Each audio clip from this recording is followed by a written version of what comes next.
Manifesting ನಿನ್ನೆಯಿಂದ ನಾಳೆ ಗೆಲ್ಲುತ್ತೆ ಅಂತ. ಸೊ ಇವತ್ತು ತುಂಬ ಖುಷಿ ಆಯಿತು, ಅದಕ್ಕೆ ಇವತ್ತು ಇಲ್ಲಿದ್ದೀವಿ. ಫುಲ್ ಎಂಟೈರ್ ಫ್ರೆಂಡ್ಸ್ ಗ್ರೂಪ್ ಇಲ್ಲಿದ್ದೀವಿ. So it's a very very special gift. ಹೌದು, ಅಲ್ಲ ಇದಂಗೆ ಮಿಸ್ ಮಾಡಕ್ ಹೆಂಗಾಗತ್ತೆ, ಚಾನ್ಸೇ ಇಲ್ಲ. ಸೊ ಇಷ್ಟು ದಿನ ಕಾಯ್ದು ಈ ಸತಿ ನಮ್ಮ ಕಪ್ ನಮ್ಮದೇ ಆಯಿತು ಫೈನಲಿ. ಸೊ ಹಿಂಗೆ ಮುಂದಿನ ವರ್ಷದಿಂದ IPL ಅಲ್ಲಿ RCBನೇ ವಿನ್ ಆಗಲಿ. Virat it's always been my role model.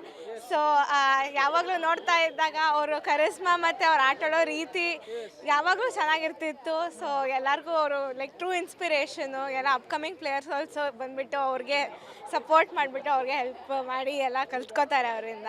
So S ಕಪ್ಪಲ್ಲಿ ಹಿಡಿದು ಸ್ಕಿನ್ ತಿಂತಿದ್ದೀರಾ, ಈ ಸಲ ಕಪ್ ನಮ್ದಾಯ್ತು. ಅಲ್ಲ ಈ ಸತಿ ಕೋನಲ್ಲ ಕಪ್ ತಗೊಂಡಿದೀವಿ, ಯಾಕಂದ್ರೆ ಈ ಸಲ ಕಪ್ ನಮ್ದೇ. ಯಾವ ರೀತಿ ಎಂಜಾಯ್ ಮಾಡಿದ್ರಿ ಮ್ಯಾಮ್ ಫೈನಲ್ ಮ್ಯಾಚ್ ಅನ್ನ?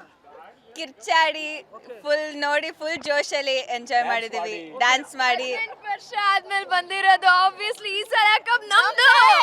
ಯಾವತ್ತಾದ್ರೂ ಸ್ಟೇಡಿಯಂಗೆ ಹೋಗಿ ಮ್ಯಾಚ್ ನೋಡಿದ್ರಾ ಹೇಗೆ ಅಂತ? ಸೂಪರ್ ಎಮೋಷನಲ್ ಆಗಿತ್ತು. 18 ಇಯರ್ಸ್ ಆದ್ಮೇಲೆ ಅದೇ ಈ ಸಲ ಕಪ್ ನಮ್ದು.